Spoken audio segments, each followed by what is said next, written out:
No bill zone ang girekomendar sa lokal nga kamahanan sa Dakbayan sa Sugbo sa Upper Cantipla sa Barangay Sudlon 2. Humana kasinati og pagdahili sa yuta Domingo sa gabi.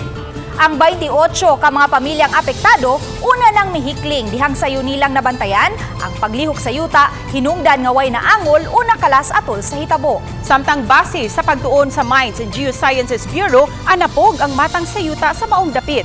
Taas ang higayunan nga may mahitabo na usab nga pagdahili sa yuta, matag higayon nga sunod-sunod ang mga pag-uwan nga masinati. Atong sayran pinaagi ni ining report.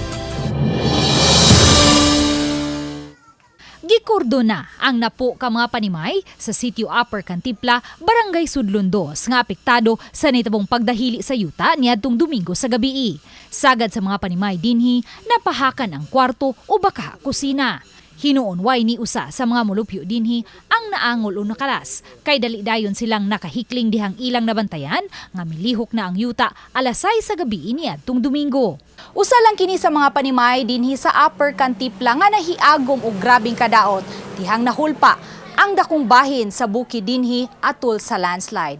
Ang pipila ka tuig nga hinaguan, hingpit lang nga nawa sa usa ka pamilok. Duha ka buwan pa lang, sukad na renovate ang panimay ni Claudio Bores. Busa ingon na lang ni Ana ang iyang kahinugon nga gilamoy lang sa yuta ang katunga sa iyang panimay. Nugon kayo, back to zero lagi. Ang mahal tayo mahimo, pabuot mo sa kuwan. Kapalaran ako, pabuot sa kita saan gid ba? Dawat lang ta kay umtay lang himo, importante nga safety lang pamilya ba. Ganiha, gisusi ni Konsehal Jerry Guardo ang apektadong dapit. Matod niya, natural waterway o agianan gayud sa tubig gikan sa bukid ang dapit nga gitukuran sa mga panimay. Kay before wala pa ni ang dalan, no nahuog ni siya glugot. So ang tubig nga gikan diri sa bukid ari gid mo dagay diri. So kani siya nya tanaw nimo ang karakteristik sa yuta, no? Clayish gid siya kayo. Unya due to oversaturation sigig ulan, past kuan sigig ulan man. So mo nang nibigay gid siya. Dugang ni Guardo, dihang gihimo ang Barangay Road, nagsilbing labayanan sa mga backfilling materials ang dapit, busa huyang ng daan ang pundasyon nga gitukuran sa mga panimay. Wala si Kapitan Presilio Arbores atol sa inspeksyon sa LGU ganihang buntag. Apan matod ni Konsehal Guardo, iyang irekomendar ngadto sa barangay nga dili na tugutan ang dapit nga matukuran pa og mga panimay. Ang mga balay diri dapit nga side are actually in danger zone.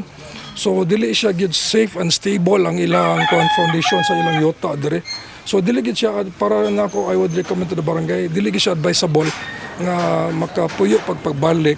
May gitanyag na usab nga relocation site ang lokal nga gamhanan alang sa mga apektadong pamilya, apan sagad kanila naghimo lang una og mga barong-barong at bang sa ilang mga panimay kay dili nila buot nga malayo sa dapit tungod sa panginabuhian.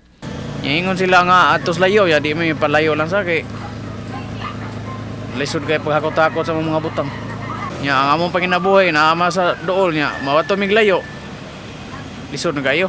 Ang Mines and Geosciences Bureau kon MGB7 sa gihimo nilang landslide threat advisory. May pahibaw ngadto sa barangay sa dakong risgo sa landslide gikan sa dapit na hitabuan paingon na ngadto sa Sudlon 2 proper.